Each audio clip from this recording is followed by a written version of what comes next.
हाय, hello, नमस्कार. कसे आहात तुम्ही सगळे? मी नूतन तुमचं सगळ्यांचं स्वागत करते आपल्या एका नवीन व्लॉगमध्ये. तुम्ही हा जो काही राडा बघत आहात बाहेर, तर ती माझी सगळी फळीवरची भांडी आहेत. ती आज मी पूर्णपणे घासून बाहेर ठेवली होती सुकायला. आणि हे सुकण्याचं काम सर्वात मोठं काम आहे जे माझ्या अन्वीने केलं होतं. तिने पूर्ण ही सगळी भांडी तिने ठेवली होती बाहेर. मी एक एक तिला घासून द्यायची आणि ती ठेवत होती बाहेर. त्यानंतर एवढी सगळी भांडी घासून मला खूप जास्त भूक लागली होती. त्यानंतर मग इन्स्टंट असा स्वयंपाक, तो म्हणजे खिचडी लावली होती मी माझ्यासाठी आणि अन्वीसाठी सुद्धा. तिनेही तीच खाल्ली. त्यानंतर ते बघू शकता पूर्ण जे रॅक आहे मी पूर्ण रिकामं केलं होतं. त्याच्या पूर्ण म्हणजे ते निम्मी भांडी आहे त्याच्यावर ती धुवून ठेवली होती मी थोडीशी, आणि अर्धी जी आहे ती धुवायची होती. तुम्ही बघू शकता किती घाण, म्हणजे किती धुराळा साचला आहे त्या रॅकवरती. असं वाटतं जसं काही मी 1-2 वर्ष ती बघितलीच नाही. आणि मी दिवाळीतही भांडी घासली होती आणि दिवाळीनंतरही पुन्हा मी एकदा भांडी घासली होती. आणि आता ही दिवाळीनंतरची तिसरी वेळ आहे. आणि मला तर असं वाटतं आहे दिवाळी होऊन 4-1 महिने झाले ते, आणि तरीसुद्धा एवढी धूळ बसली. आणि 4 महिन्यात मी 3 वेळा भांडी घासली, तरीसुद्धा एवढी धूळ जमा झाली आहे. बट ठीक आहे, इथे माझा रूम वरती असल्यामुळे मग सगळीकडं मोकळं आहे, त्याच्यामुळे जास्त धुराळा येतो घरामध्ये. त्याच्यामुळं मग मी ते सारखंच क्लीन करत असते. आणि धुराळा बसला तर आपल्याला ती भांडी वगैरे सुद्धा घ्यावं असं वाटत नाही. सो मी पुन्हा एकदा ती भांडी जी आहे सगळं क्लीन करून बाहेर वाळायला वगैरे टाकली होती. मला भांडी घासताना वगैरे सुद्धा शूट करायचं होतं, म्हणजे स्टार्टिंगपासूनच. बट मी विसरून गेली शूट करायचं आणि माझ्या लक्षातच नाही राहिलं. आणि मी जी ही मांडणी आहे ती पूर्ण घासण्यासाठी सुद्धा काढली, त्याचं शूट केलं होतं. बट ते चुकून माझ्याकडून डिलीट झालं एडिट करताना. सो मग म्हटलं आपण आता जे काही भांडी मांडणार आहोत ते तुमच्यासोबत शेअर करावं, की मी कमीत कमी जागेमध्ये कशी भांडी जी आहेत ते ॲडजस्ट करते. माझ्याकडं रॅक हा एवढा आहे जेवढं तुम्ही व्हिडिओमध्ये बघत आहात. आणि भांडी जरा आजकाल माझ्याकडे जास्तच झाली आहे, खूप जास्त भांडी घेतली मी असं वाटतंय मला. आणि ती ठेवण्यासाठी जेवढी जागासुद्धा नाही आहे, म्हणून मी सगळी भांडी जी आहे ती एकात एक घालून ठेवली. आणि ह्याच्यापेक्षा निम्मी भांडी आहेत जी मला लागत नाहीत, ती मी आता वरती पॅक करून ठेवून दिली घासून वगैरे. कारण एवढी भांडी 2-3 जणांना अजिबात लागत नाही. जेवढी भांडी लागतात तेवढीच काढली, तरीसुद्धा ह्याच्यापेक्षा जास्तच भांडी आहे बहुतेक मी काढली आहे वापरायला. पण ती तरी वरती कुठे ठेवणार आणि किती दिवस ठेवणार. सो मी मांडून टाकली आणि थोडीशी फार जी आहे ती ठेवून टाकली, जी मला अजिबातच लागत नाही ती.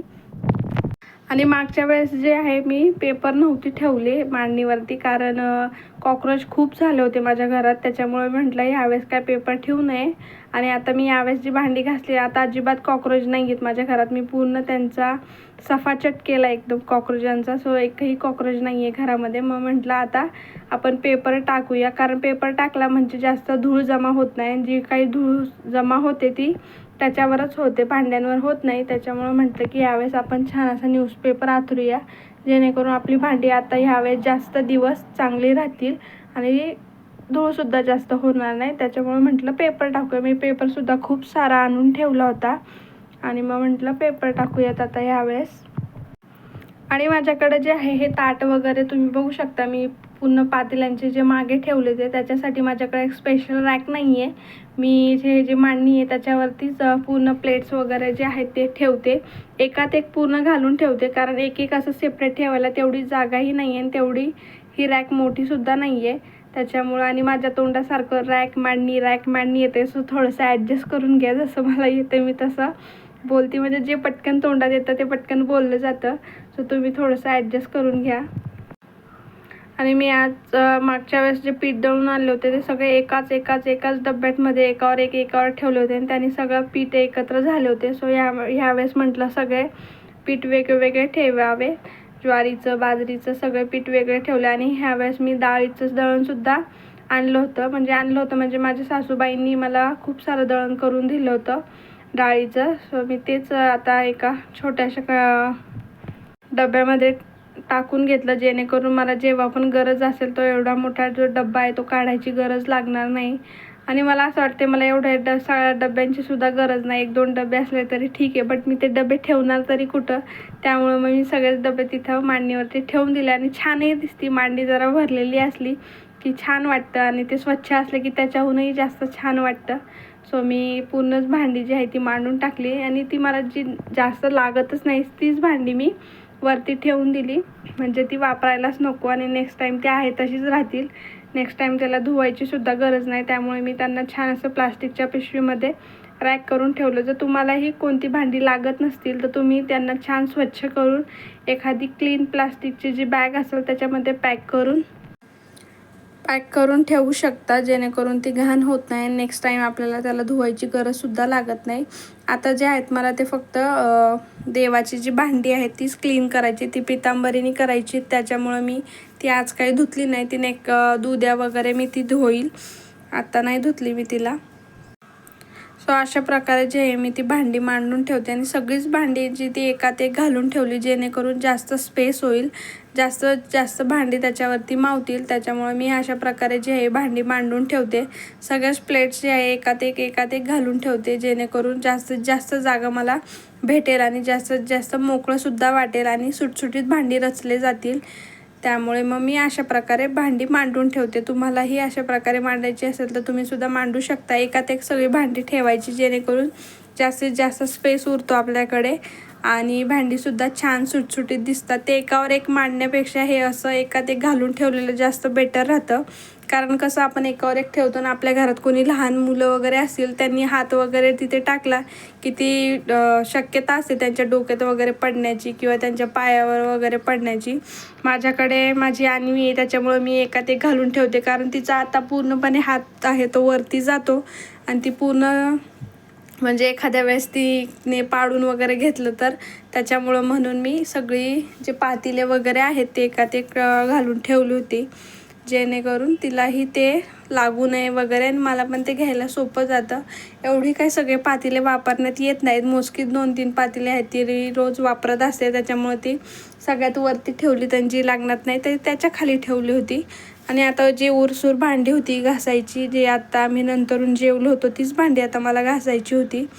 सो तुम्ही पण आता अशा प्रकारे भांडी मांडू शकता. आणि मी कालच्या दिवशी पूर्ण किचन वाटा एकदम वरपासून ते खालपर्यंत धुतला होता, पूर्ण क्लीन केला होता. कारण किचन ओट्याला पांढरी फरशी आहे पुढच्या साईडला, त्याच्यामुळे ती खूप जास्त घाण होते आणि त्याला खूप जास्त तेलकट डाग वगैरे लागले होते.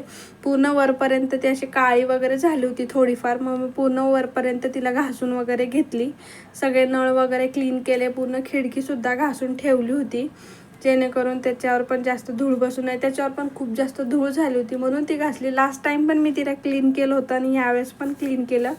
खिडकीवर सुद्धा खूप जास्त धूळ येऊन बसते, त्याच्यामुळं मी सारखं ते सगळ्या गोष्टी क्लीन करत असते. तुम्ही पण अशा प्रकारे क्लीन करू शकता. आणि जी माझी काय उरसूर भांडी होती तीसुद्धा मी इथं फटाफट क्लीन करून घेतली. आज काय देवपूजा केली नव्हती, कारण मी सकाळी जी आहे भांडी घासायला लागले होते, त्यामुळे आज देवपूजा राहिली होती. आता उद्याच मी देवांना छान अशी आंघोळ घालून उद्या देवपूजा करेल. त्यामुळे देव माझे थोडेसे असे दिसत होते, सो त्यांना इग्नोर करा.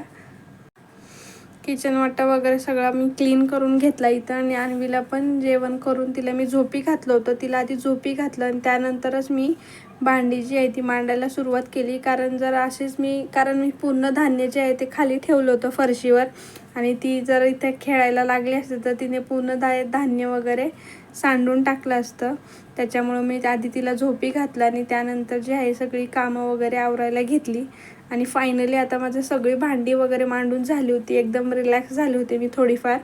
आणि त्यानंतर मी पूर्ण घराला झाडू वगैरे मारून घेतला.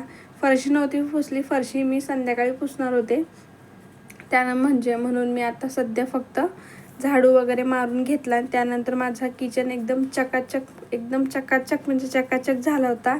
एकदम छान दिसत होती मांडणी. आणि नवीनच कदाचित हे छान दिसतं. जास्तीत जास्त 5-6 दिवस ज्यावेळेस आपण पूर्ण भांडी वगैरे क्लीन करतो, पूर्ण मांडणी वगैरे धुवून काढतो, रॅक घासतो आणि त्याच्यावर छानपैकी धुतलेली जी भांडी आहे ती मांडतो, ते थोड्या दिवसात छान वाटतं असं मला वाटतं. 1-2 दिवस, पण नंतर पुन्हा हाय तशीच ती होऊन जातात, पुन्हा त्याच्यावर धूळ वगैरे बसायला सुरुवात होते. तर तुम्ही बघू शकता अशा प्रकारे जे आहे मी पूर्ण रॅक वगैरे पूर्ण घासून वगैरे भांडी वगैरे मांडली आहे. तुम्हीसुद्धा अशा प्रकारे करू शकता जसं मी केलं आहे. तर तुम्हाला माझा हा व्हिडिओ कसा वाटला मला नक्की सांगा. आणि व्हिडिओ आवडल्यास लाईक, शेअर, सबस्क्राईब करायला अजिबात विसरू नका. असंच प्रेम देत राहा. आणि मी तुम्हाला आता शेवटचं जे आहे पूर्ण माझं किचनचं टूर देते.